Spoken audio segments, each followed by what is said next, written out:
Michigan, Abdul El-Sayed. Abdul, thanks so much for joining me. Brian, it's always a privilege, just not with news like this. So, to that point, we have gotten news that Florida is going to work to eliminate all childhood vaccine mandates in the state. So, first and foremost, your reaction to this move, and right off the top, can you give folks who are watching who don't know you a little update in terms of your background?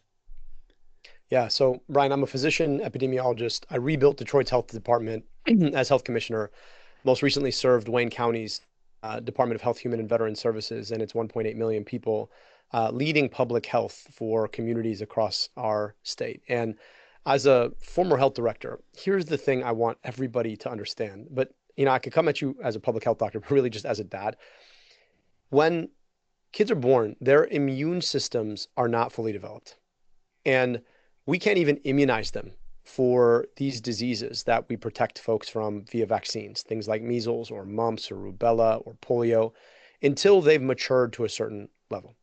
And so we require people to be vaccinated because we understand that these are killer diseases and that when more people are vaccinated, the probability that people who cannot get vaccinated, whose immune systems cannot protect them, are protected against these diseases because of what we do as a society collectively. And for anybody in the name of public health to eliminate vaccine mandates is literally putting our most vulnerable people at risk of diseases who decades ago our grandparents would have looked at and said, "Oh my God, what are you guys thinking?" And, I think about my own grandparents who lined up for the Salk vaccine for polio. Yeah. And I think, imagine what their parents would think that if half a century later, their grandkids and their great grandkids would be turning against these incredible forms of technology that have saved literally millions and millions of lives. It makes zero sense to me. What do you attribute the hostility to? I think there's a profound amount of disinformation out there about vaccines. I think that much is obvious. But I think what you've got is a movement of people that want to tell you that the things that protect you are actually dangerous and the things that can hurt you are actually benign and safe. Yeah. It's interesting. You think about somebody like Joseph Ladapo, and you think about what he is trying to warn you against. This is a guy who went to Harvard Medical School. He knows better, but he's trying to tell you that somehow the vaccines that have protected your parents and your parents' parents and should be protecting your kids are hurting you. And I don't see him talking about alligator Alcatraz and the fact that our government is currently making it possible to kidnap you off the streets without telling you who they are or why they're kidnapping you, just on the assertion that perhaps you may not be here legally. And the notion that as a public health official, you want people not to have to get vaccinated, but you're perfectly okay with involuntary detention of people in your own backyard says everything I need to know about your values and your understanding of what it means to live in a society where we protect ourselves and protect each other. So I want to put a clip right here on the screen of the Florida Surgeon General, who you were just alluding to, a comment that he made in an attempt to justify this move. Every last one of them is wrong and drips with disdain and slavery. Okay? Who am I as a government or anyone else, or who am I as a man standing here now to tell you what you should put in your body? So his claim here is that somehow the vaccine mandates are akin to slavery. Can I just have your general reaction to this? Yeah, slavery is when somebody can force you to do things with your body that you have no choice to do. And this is about protecting everybody as a collective from diseases that killed millions of people. Those two things are not the same. And the tell here is that slavery is about things like involuntary detention or forcing people because of the color of their skin to work in servitude to other people. And this very same individual has said not a peep about the ways that ICE is being used to steal people off the streets, mainly based on whether or not they fit a profile, Yeah. which is, of course, about the color of their skin. And so I find it not just disingenuous, but insulting to the memory of slavery that you would compare vaccines that we developed as a society and that have protected millions upon millions of our children so that they could live out the length of their lives and have the full ownership of healthy bodies throughout the length of their lives. that you would compare that to slavery when you're failing to take on the way that government is now literally robbing people of the use of their own bodies as a function of whether or not they fit a profile and the color of their skin. It says all you need to know about what values are driving this. What do you say to folks in other states who may look at this and say, okay, well, at a bare minimum, at least this is just happening in Florida. And so, whether I live in Georgia, Mississippi, Alabama, or whether I live in New York, New Jersey, or California, I'm probably okay because look how far away this is. What would you say to those folks in light of the move that we're seeing in Florida right now? Look, I really wish that were true, but ideas, as the internet has shown us, also go viral. And what this does is it platforms a disinformation about quote unquote risk when it comes to vaccines that is furthering the kind of disinformation we saw really take hold during the pandemic, which is telling people that they should not vaccinate or that maybe they don't have to. And when that happens, more people all over the country choose not to vaccinate. And when that happens, we're creating space for the spread of viruses. You think about measles outbreaks, right? The idea that fewer people are going to get vaccinated in Florida increases the probability that you have measles outbreaks out of Florida. Now, we all know that viruses travel pretty quickly, particularly in the era of air travel. And now that you have folks across different communities who are listening to this disinformation and potentially making really hazardous choices, the probability that a measles outbreak in a place like Florida can then travel and infect susceptible people in your community and therefore expose your kids, that just went up. And so, unfortunately, infectious diseases teach us that we're all connected. And the thing that increases the probability that viruses go viral is the mis and disinformation that has gone viral, that has told folks that somehow the way to protect themselves is not to take vaccines that were developed specifically to protect people from these exact diseases. So you're obviously running for Senate in Michigan. How would you use your place in government if you're elected to push back against this kind of this whole new slew of disinformation as it relates to medicine and vaccines specifically? Yeah, this move in Florida comes on the heels of great destruction of the CDC that has been dealt at the hands of RFK Jr., a guy who literally you wouldn't want to have to partner with in science class because he's more likely to light his own hair on fire than actually achieve the goals of the experiment you're supposed to do. And the Trump administration writ large and the destruction of our public health agencies. That is a national security issue that we are not soon going to recover from.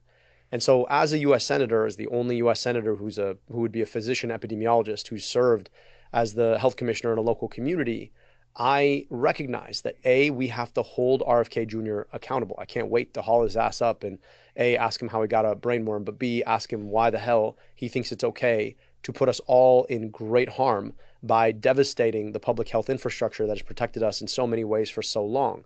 And then B, once we beat Donald Trump in 2028 in the MAGA movement, we're going to need leaders who have the understanding to be able to build what we need. And let's be clear, right? HHS hasn't been what it ought to be for a very long time. It hasn't been purpose fit.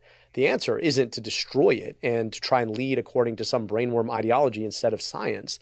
The answer is that it needed the kind of purposive reform that it deserves, that the American public deserves.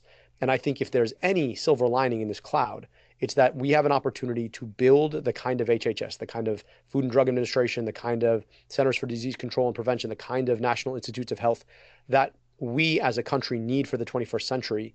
And I believe that my skill set puts me in a good position to be able to lead at the helm of doing that. Now, as a country, we have to decide that science has given us a lot of pretty great things. Like I get to talk to you from a room in Michigan and you're in a room in California. We get to talk in real time. That's because of science. And that's the same scientific process that delivered vaccines that teach our immune systems how to defeat measles or defeat polio the minute we might be exposed to that virus. It's the same scientific process.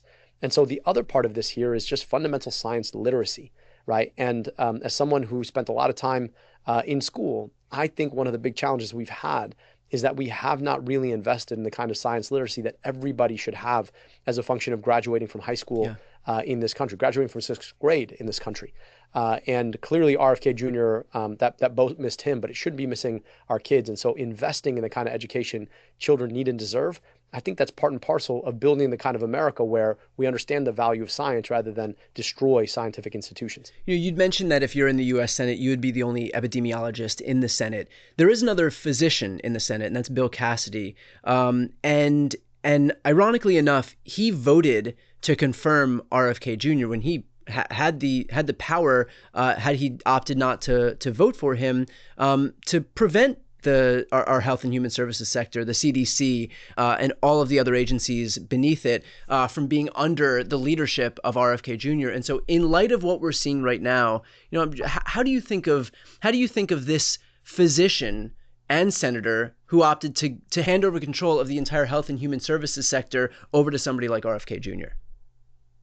The last time I was at the U.S. Senate, I was invited to testify about medical debt erasure. And I got to meet Bill Cassidy. He's a smart guy, and he is a trained physician, and he knows better. And so when people know better and still make a bad decision, to me, it comes down to one thing, which is political cowardice.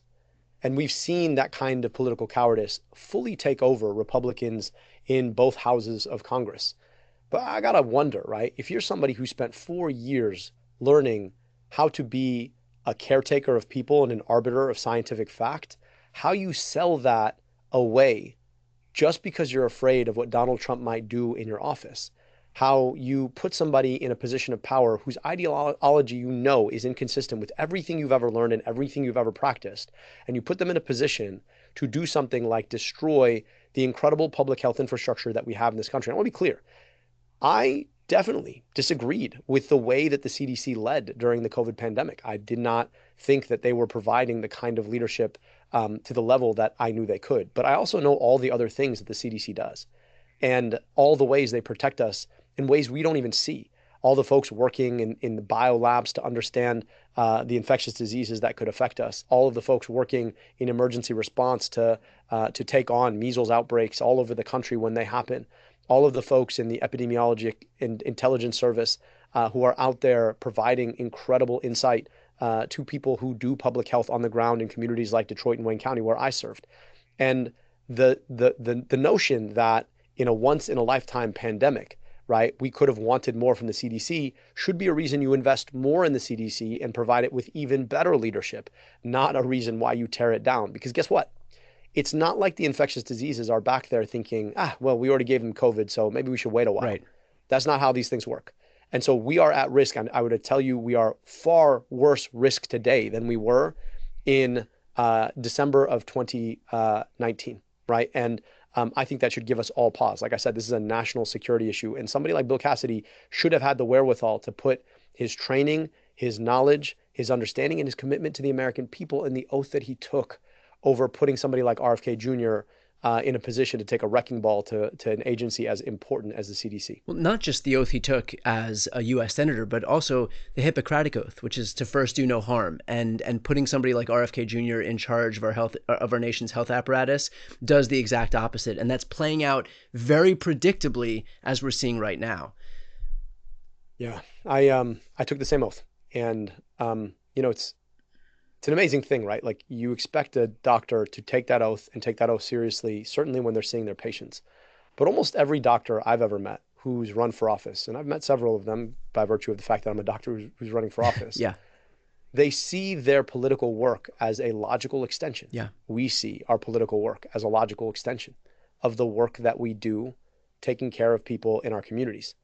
And the notion that somehow you would put your worries and your anxiety about what Donald Trump might say about you ahead of that commitment betrays the reason you ran for office in the first place. And someday somebody's gonna have to explain to me what's so great about being a U.S. senator. I mean, like, part of me is like, I'm gonna have to go hang out with people like Bill Cassidy and Chuck Grassley. Like, I don't see that as a walk in the park or a joyful afternoon. So, like, what's so important about keeping your seat that you're going to literally give up on the reason you took the seat in the first place, which is to protect the public's health, which is to invest in a better, more secure America?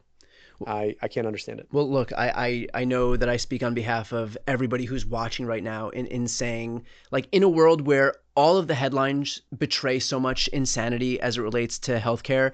To hear you speaking about this in a way that is sane and rational and reasonable is a breath of fresh air. And I know that the crazy voices often rise to the top because that's what breaks through in our media ecosystem. But it is exactly listening to you in a moment like this that kind of restores a little bit of faith in humanity. And look, I say that as the son of 2 registered nurses. So I appreciate the time today. One last thing for folks who are looking to help your campaign, what can they do?